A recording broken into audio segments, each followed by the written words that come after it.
Acrópolis Siglo XXI les da la más cordial bienvenida al módulo 3 de esta presentación.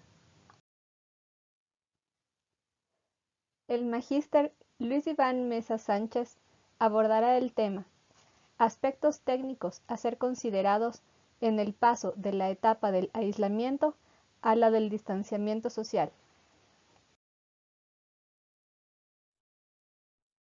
Bienvenidos a todos y todas. En este módulo formularemos algunos planteamientos y haremos recomendaciones desde el punto de vista técnico para el paso del aislamiento al distanciamiento social. En el módulo 2 hicimos una revisión de los componentes del proceso para el paso del aislamiento al distanciamiento. Así hablamos de la gestión, la solidaridad, la colaboración, la organización y la planificación. Por razones de tiempo disponible para las presentaciones, según regulaciones del uso del YouTube, el módulo 3 lo abordaremos en dos secciones. En la primera parte del módulo 3 y durante los próximos 15 minutos, hablaremos sobre la metodología de trabajo, la identificación de problemas desde los PDOT, la pobreza multidimensional, los problemas causados por la pandemia del COVID-19 y la crisis desde el punto de vista sanitario. En una presentación anterior, se explicó cómo la metodología desarrollada para la elaboración de los planes de desarrollo y ordenamiento territorial, sin duda es aplicable para la planificación del paso del aislamiento al distanciamiento social. También se indicó que era totalmente improcedente partir de problemas y necesidades hacia soluciones sin antes pasar por un proceso, solo considerando iniciativas, buenas intenciones, sanas ideas y menos aún aplicando soluciones que se han implementado en otros sectores sin mayor análisis de las condicionantes y determinantes locales, ambientales, socioculturales, económicas, etc. Se explicó que el trabajar sin una metodología ocasionaba la carencia de vinculación de las acciones a una planificación definida, objetivos múltiples y dispersos, ausencia de metas e indicadores precisos, parciales y totales que permitan mensurar resultados, indefinición de responsabilidades, acciones poco eficientes y eficaces, ejecución poco exitosa, ausencia de base objetiva para comparar lo planeado con lo ejecutado. Se había indicado que para la elaboración de proyectos emergentes era pertinente partir del diagnóstico de los PDOT, que nos permiten tener un conocimiento del territorio en sus componentes físico-ambiental, sociocultural, económico, político-institucional y de participación ciudadana, asentamientos humanos, movilidad, energía y conectividad, y fundamentalmente contar con información sobre los problemas y necesidades de la población, pero que luego se debía hacer una redefinición de las fases de propuesta y modelo de gestión. No señalo que para pasar del aislamiento al distanciamiento tenemos que hacer una actualización inmediata de los PDOT o su acoplamiento a la situación de emergencia actual. Eso es algo en lo que tendrán que trabajar todos los GAD cantonales hasta el mes de diciembre del presente año. Me refiero en este momento exclusivamente a la metodología de trabajo. Cuando hacemos una revisión del diagnóstico en los PDOT, encontramos que en un alto porcentaje de cantones existen problemas estructurales que no son frutos de la pandemia, pero que indudablemente inciden en la actualidad.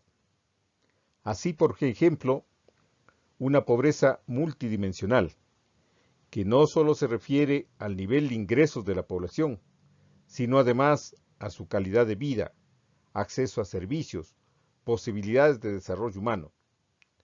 También encontramos un alto índice de trabajo informal y desempleo, bajo nivel de escolaridad, insuficiente infraestructura sanitaria y de salud, deficiencia de servicios básicos, hacinamiento, solo para citar algunos de los que tienen directa relación con la pandemia del COVID-19.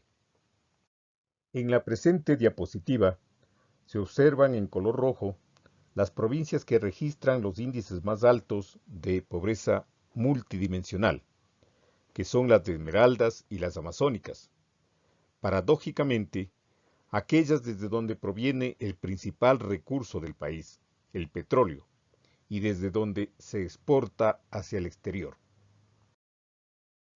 Cabe destacar, sin embargo, que existen muchos cantones en el litoral y serranía ecuatorianas que también padecen de una pobreza multidimensional. En todos ellos vale decir que la emergencia no es de ahora, que han vivido en emergencia desde hace mucho tiempo, por no decir desde siempre. Adicionalmente se presentan a la fecha problemas ajenos a la pandemia, pero que influyen en todo el país. En primer lugar, el déficit fiscal, producto de un inadecuado manejo de las finanzas públicas que se viene arrastrando desde las anteriores administraciones y que no se soluciona por la política de manejo económico basada en el endeudamiento externo. Se estima que el actual déficit bordea los 12.000 millones de dólares. En segundo término, la ausencia de un fondo de contingencia. En el año 2008, el expresidente Rafael Correa cerró y eliminó los fondos de ahorro que se alimentaban con los excedentes del precio del petróleo. Más de 2.000 millones de dólares que se habían ahorrado en el periodo del 2000 al 2007 mediante instrumentos como el Fondo de Estabilización, Inversión Social y Productiva y Reducción del Endeudamiento Público, FEIREP, se gastaron. Una decisión difícil de entender si se consideran los múltiples factores de riesgo que tiene el Ecuador. En tercer lugar, el endeudamiento externo, que según el Banco Central del Ecuador, al mes de marzo del presente año, supera los 42.000 millones de dólares, alcanzando el 38.56% del Producto Interno Bruto del país. Otro problema es el incremento del gasto corriente en el país. Para citar un dato, señalaremos que en la anterior administración presidencial, el número de ministerios y secretarías de Estado se incrementó de 16 a 27. En el campo político se pueden destacar un liderazgo del gobierno cuestionado y los casos de corrupción que se han presentado en altas esferas del gobierno y que son de conocimiento público. A este sombrío panorama se agregan los problemas que se presentan como resultado de la pandemia. Así, la disminución del precio del petróleo, fruto del aislamiento adoptado a nivel mundial y de la paralización de actividades, ha hecho que se decline la demanda y el desplome del precio del barril de petróleo. En el caso del Ecuador, ha implicado un mayor desfinanciamiento del presupuesto general del Estado, el que en primera instancia se calculó con un barril de petróleo estimado en 51.3 dólares. Luego se recalculó a un precio de 24 dólares, pero sabemos que en este mes, mayo del 2020, ha llegado a tener inclusive valores negativos. Otro problema es el cierre de mercados. La inactividad comercial ha provocado la caída de ingresos por concepto de exportaciones no petroleras. Se estima que el descenso constituye el 12% del Producto Interno Bruto del país. También se presenta la contracción de remesas, lo que menora los ingresos, especialmente a los familiares de los migrantes, y ocasiona un menor circulante monetario. En el periodo de enero a marzo del 2020, se presenta un 22.6% menor que el año anterior. Hay también una menor recaudación tributaria, lo que aumenta la presión a la crisis fiscal. En el periodo antes indicado, de enero a marzo del presente año, ha disminuido en un 2.9%. Según el criterio de la Universidad Internacional del Ecuador, el país debe pasar de una política fiscal expansiva y procíclica a una restrictiva y contracíclica, enfocando con mayor énfasis por el lado del gasto. La política del gasto debería tener como meta una tasa de crecimiento mucho más lenta que la de los ingresos fiscales y buscar su eficiencia en términos reales, bajando el gasto corriente y ajustando el gasto de capital a la realidad económica y financiera actual. Bien, hemos hablado de la crisis desde el punto de vista social y económico. Es pertinente ahora hacer referencia al ámbito sanitario. El sistema de salud es bastante amplio y complejo, de tal forma que por razones de tiempo solo haré referencia a 4 aspectos que los considero importantes: la infraestructura, el personal, los equipos, implementos y medicinas, y la situación sanitaria de la población.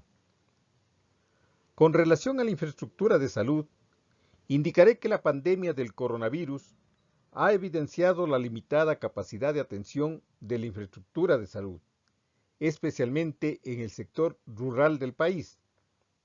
Aún en las grandes ciudades de Quito y Guayaquil, los niveles de disponibilidad de camas en áreas de aislamiento y cuidados intensivos han colapsado, y el Ministerio de Salud se ha visto en la necesidad de improvisar áreas de atención en coliseos, hospitales móviles de las Fuerzas Armadas, etc. De otro lado, ha sido oportunidad para que se conozcan casos de unidades de salud que aún no se concluyen, a pesar de que sus respectivos contratos de construcción fenecieron hace meses e inclusive años. En cuanto al personal, debemos señalar que este ha sido y es insuficiente, más aún con la pandemia. El gobierno ha requerido convocar y contratar a profesionales y a personal auxiliar de la salud para hacer frente al COVID-19.